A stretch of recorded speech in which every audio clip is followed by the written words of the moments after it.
Students good morning. અગાઉના વિડિયોમાં આપણે ચર્ચા કરી હતી પ્રકરણ નંબર 10 રેખાઓ વિશે અને એમાં જોયું હતું સ્વાધ્યાય 10.2. આજે ચર્ચા કરીશું એક નવા ટોપિકની કે જેનું નામ છે રેખાના વિવિધ સ્વરૂપ વિશે. રેખાના વિવિધ સ્વરૂપ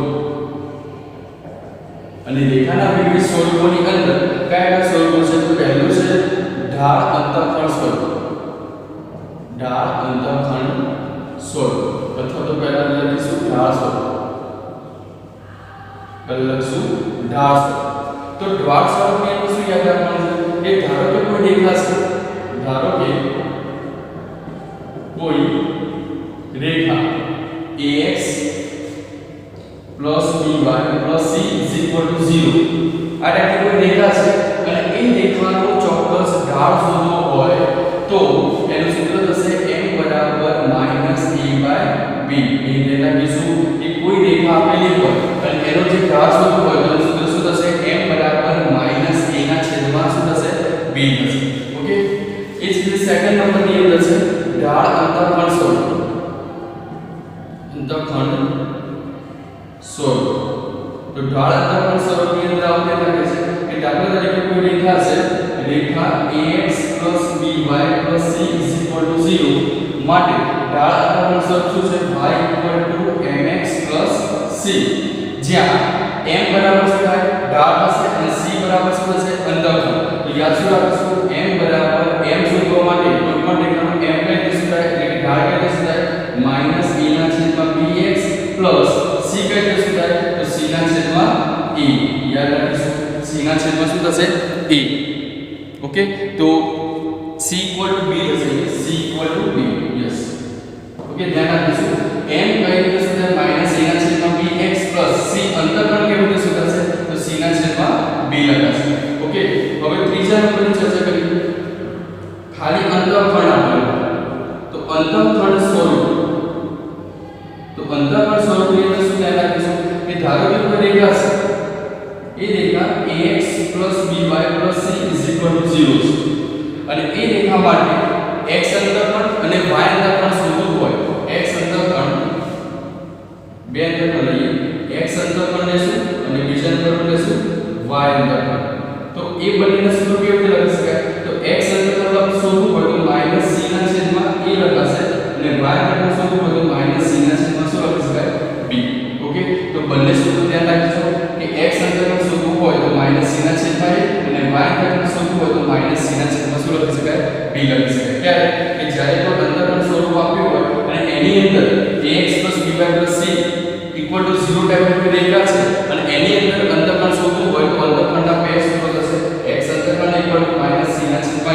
અને y અંતઃખંડ -c/b થશે. ચોથા નંબરમાં લઈએ અભિલંબ સ્વરૂપ. અભિલંબ સ્વરૂપ.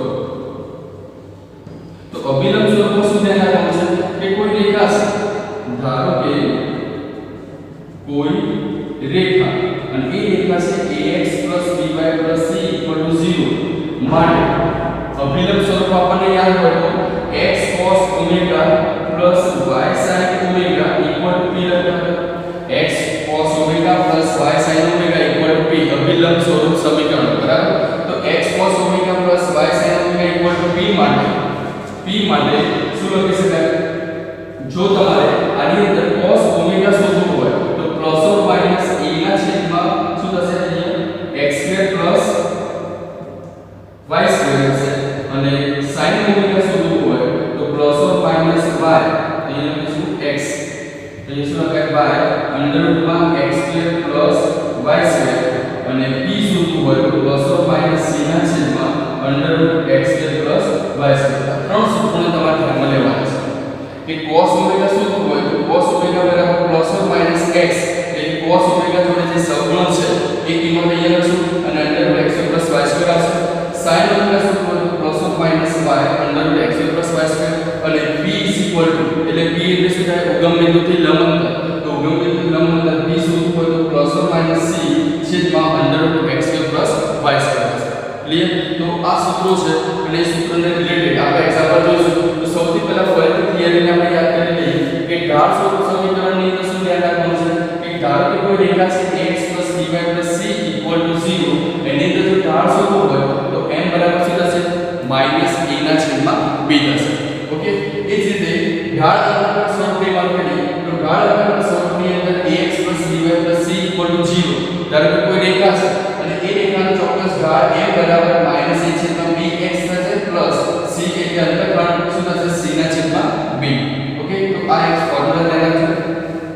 ત્રીજા નંબર પર છે અંતરખંડ સ્વરૂપ. તો કોઈ એક રેખા છે ax + dy + c = 0 છે અને એના માટે x અંતરખંડ અને y અંતરખંડ શોધવો હોય તો x અંતરખંડ સૂત્ર થશે -c/a અને y અંતરખંડ શોધવું હોય તો -c/b થશે.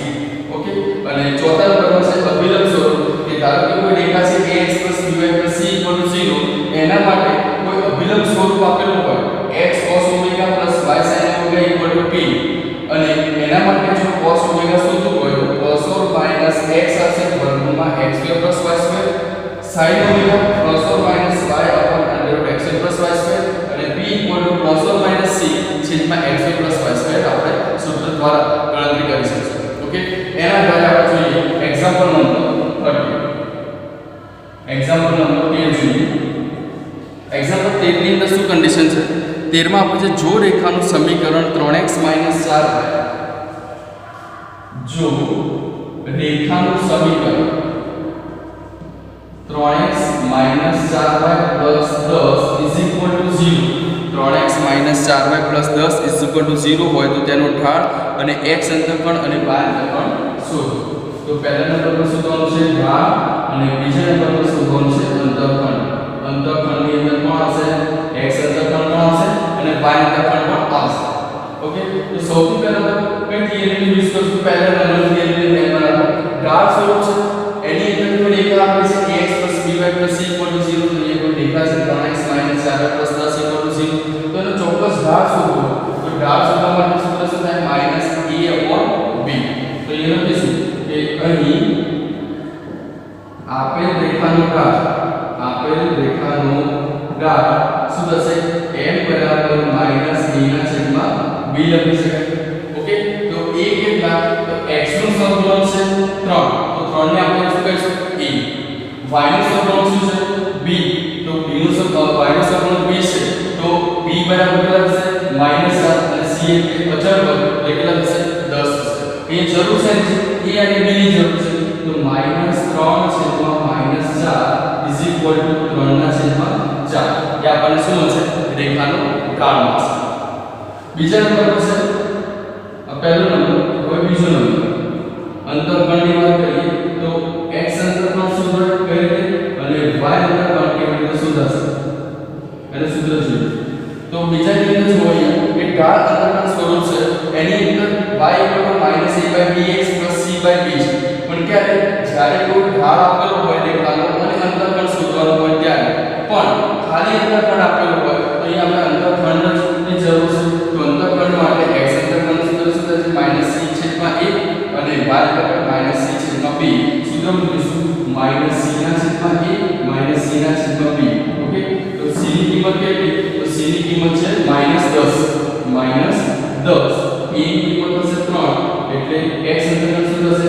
-10/3 અને y અંતરખંડની અંદર -10/b એટલે કેટલા થશે? -4. 10/4 હવે ઉપાડીએ તો 5 × 10 થશે 2 × 4 થશે 2 પર એટલે 5/2 થશે. ઓકે, તો y અંતરખંડ આપણને કેટલો મળશે? 5/2. તો એક્ઝામ્પલ 13, એક્ઝામ્પલ 14 આવશે. એના પછી એક્ઝામ્પલ 15 અને 16 જે બધા જ દાખલા છે એ આ થિયરીને રિલેટેડ છે. ઓકે, તો થિયરી પ્લસ એક્ઝામ્પલ તમે રાઈટ ડાઉન કરી નાખો અને આગળ દાખલો શોધો.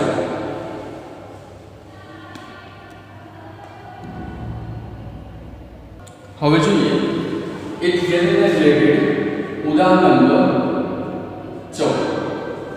ઉદાહરણ નંબર 14 આપેલું છે રેખા √3x + y - 8 = 0. બરાબર ધ્યાન રાખીશું. રેખા કઈ આવે છે? √3x + y - 8 = 0 છે અને સમીકરણનું અભિલંબ સ્વરૂપમાં રૂપાંતર કરો. સમીકરણનું અભિલંબ સ્વરૂપમાં રૂપાંતરણ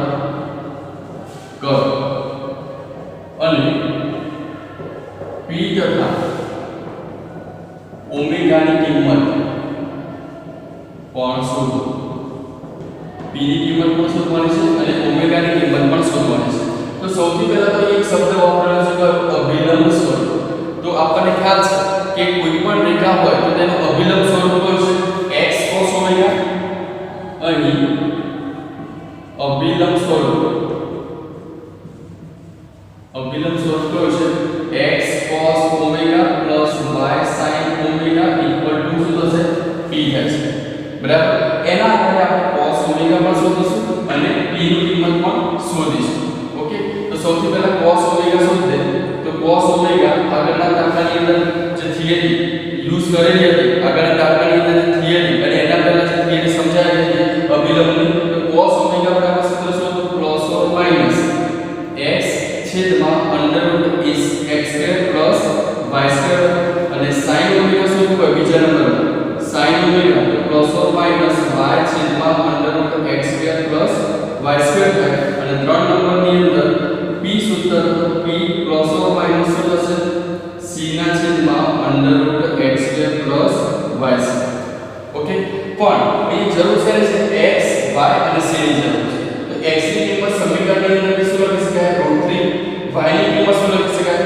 1 અને c ની કિંમત કેટલી લખાશે -8 લખાશે ઓકે તો એના આધારે આપણે ગણતરી કરીએ તો પ્લસ ઓર માઈનસ x ની કિંમત લઈએ √3 છેદમાં x square plus y square x square શું થશે √3 નો સ્ક્વેર પ્લસ y સ્ક્વેર એટલે 1 નો સ્ક્વેર y સ્ક્વેર એટલે y નો સબરૂટ લેવાનું થશે તો પ્લસ ઓર માઈનસ √3 છેદમાં આનો સ્ક્વેર રૂટ થશે 3 + 1 4 વર્ગમૂળ આવશે તો √3/2 લખાશે લાસ્ટની અંદર આપણે ધ્યાન રાખીશું પોઝિટિવ સાઇન લેવાની છે પ્લસ ઓર માઈનસ ભલે ફોર્મ્યુલામાં બધા પણ પોઝિટિવ સાઇન લઈ લેશું √3/2 ની અંદર લેશું ઓકે એ જ રીતે સાઇન ની પ્લસ ઓર માઈનસ y કેટલા છે y અહીંયા 1 છે છેદમાં √3 નો સ્ક્વેર પ્લસ 1 નો સ્ક્વેર થશે તો પ્લસ ઓર માઈનસ 1 ના છેદમાં 2 થશે અને એ જ આપશે પોઝિટિવ પર લખીશું ક્લિયર તો ધ્યાન રાખીશું પ્લસ ઓર માઈનસ એટલે પણ ચાલશે પોઝિટિવ લખશો તો પણ ચાલશે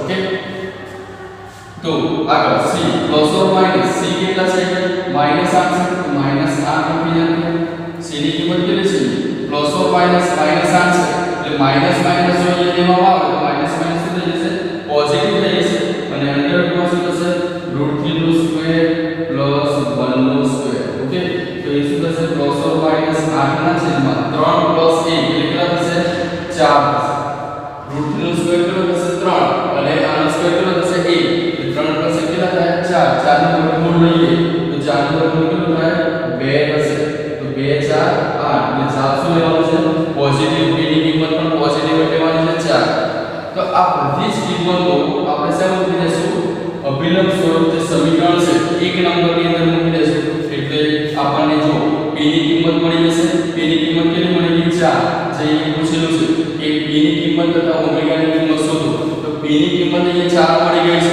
તો આપણે ઓમેગા ની કિંમત પણ શોધી નાખીએ કે ઓમેગા બરાબર શું થાય તો અહીંયા ઓમેગા બરાબર કઈ રીતે જોવાનું કે જે √3/2 છે એ √3/2 cos ની અંદર કઈ જગ્યાએ કિંમત જોવા મળશે તો cos ની અંદર ખૂણો કયો છે 30 તો ઓમેગા ની કિંમત કેટલી થશે 30 એ જ રીતે sin માં પણ સેમ જ છે તો sin માં ઓમેગા કેટલો મળશે એ પણ 30 મળશે તો sin 30 ની કિંમત 1/2 cos 30 ની કિંમત √3/2 બંનેની અંદર ઓમેગા સેમ છે એટલે ઓમેગા ની કિંમત કેટલી થશે 30 અને p ની કિંમત કેટલી થશે 4 ઓકે એના આધારે આપણે અભિલંબ સ્વરૂપમાં રૂપાંતરણ કરીશું તો શું લખી શકાય x cos ઓમેગા ઓમેગા કેટલા લખાશે 30 પ્લસ y sin ઓમેગા એટલે શું લખાશે 30 p એટલે કેટલા લખાશે 4 ઓકે તો આ રીતે આપણે અભિલંબ સ્વરૂપમાં કન્વર્ટ પણ કરીશું અને ઓમેગા અને p ની કિંમત પણ આપણે શોધી નાખીશું ઓકે તો દાખલો ઇમ્પોર્ટન્ટ છે એક્ઝામ માટે રાઈટ નંબર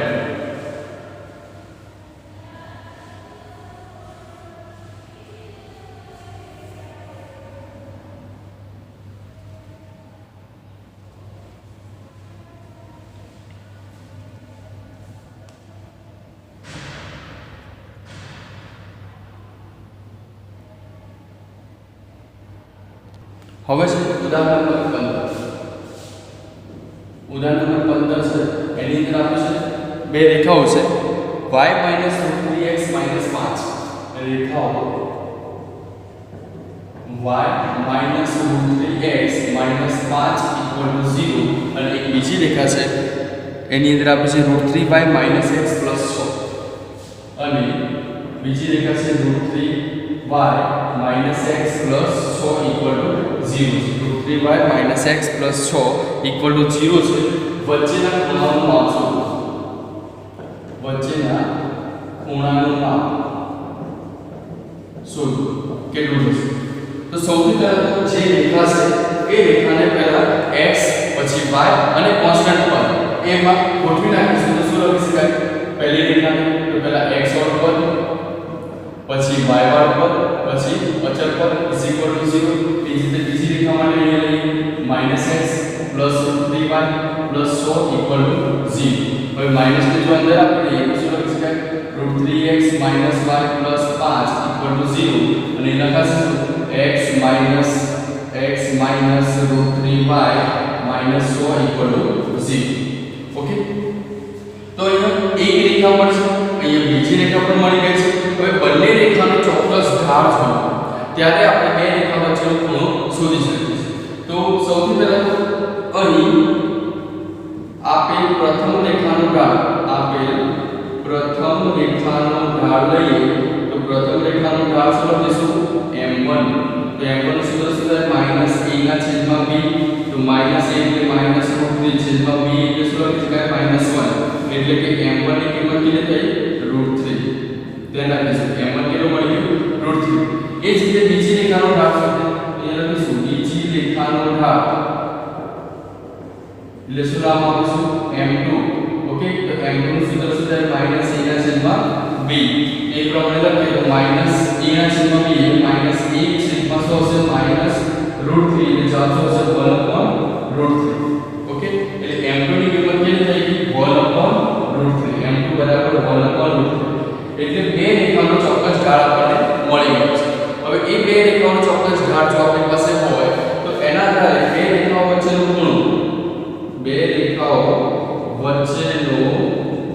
ખૂણો શોધવું હોય તો એનું સૂત્ર થશે tan θ = m1 - m2 1 + m1.m2। આ સૂત્રને ધ્યાનમાં રાખીશું કે કોઈ પણ બે રેખા વચ્ચેનો ખૂણો શોધવું હોય તો tan θ = m1 - m2 1 + m1.m2 થશે। ઓકે કિંમત મૂકી દઈએ તો m1 ની કિંમત કેટલી છે m1 ની √3 - m2 ની 1/√3 1 + m1√3 અને 1/√3 બંને ગુણાકારમાં આવશે। અહીંથી √3 કટ થઈ જશે એટલે જવાબ કેટલા આવશે છેદમાં 2 આવશે। તો છેદમાં જવાબ લઈએ 2। અહીંયા √3 જો લસા લઈએ તો √3 લસા લઈએ તો √3 નો ગુણાકાર √3 જોડે તો કેટલા થશે 3 - 1 એટલે જવાબ શું થશે 2/√3/2 અહીંથી 2 કટ થશે એટલે 1/√3 જવાબ આવશે। તો અહીંયા જે ખૂણો મળશે tan θ બરાબર કેટલો મળી ગયો 1/√3 માટે અહીંયા લખીશું tan θ = 1/√3 હોય તો થીટા બરાબર કેટલો થાય એ કમ્પ્લીટ ખૂણો મળ્યો નથી। ખૂણો એટલે શું થીટા તો થીટા બરાબર tan ની અંદર 1/√3 કિંમત કોની છે તો tan ની અંદર 1/√3 થશે 30। તો બે રેખા વચ્ચેનો ખૂણો અહીંયા લખી શકાય થીટા = કેટલો થશે 30 અંશ થશે। ઓકે તો આપણને આપણા એક્ઝામ માટે ઇમ્પોર્ટન્ટ છે રાઈટ।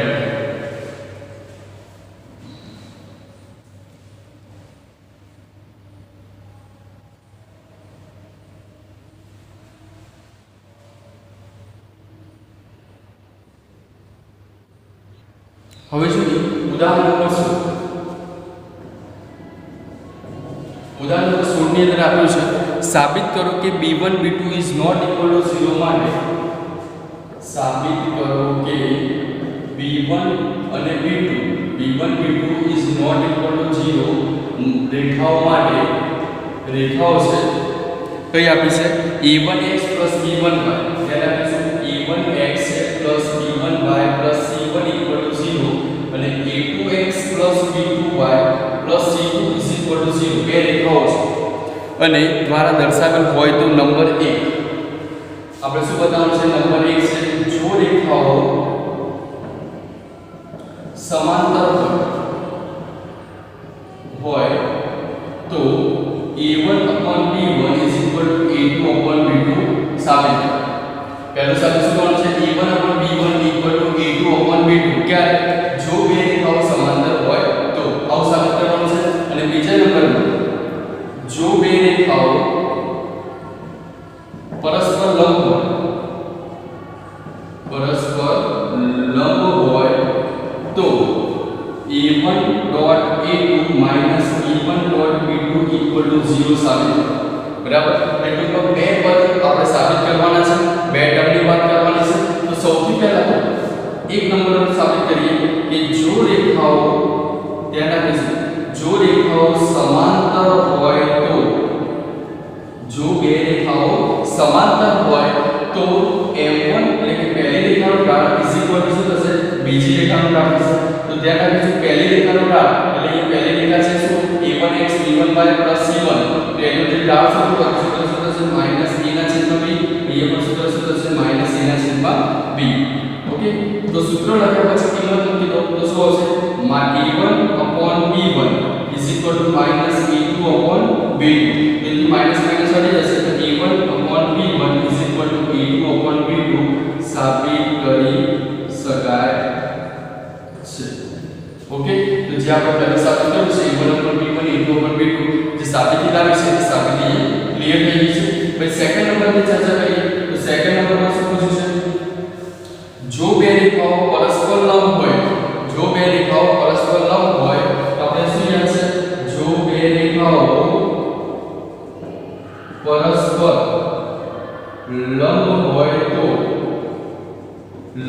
તો શું કન્ડિશન હોય તો પહેલી રેખાનો ઢાળ હોય ગુણાકારમાં બીજી રેખાનો ઢાળ બંનેનો છાપ કેવો આવે -1 થાય તો m1 ડોટ m2 -1 થાય ક્લિયર તો ચલો m1 કેટલા છે આપણી પાસે -e1/e1 છે અને -e2/b2 થશે બીજી રેખાનો ઢાળ ઇક્વલ ટુ -1 છે ઓકે માટે a1 a2 થશે a1 ડોટ a2